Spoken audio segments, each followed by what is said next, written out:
சிங்கம் போல் மேற்கொண்டாலும் நான் அசைக்கப்படுவதில்லை.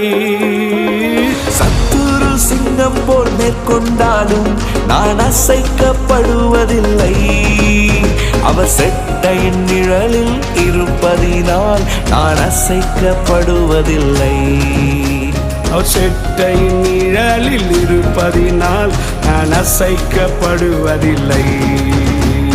ஆமென் ஆமென் அல்லேலூயா.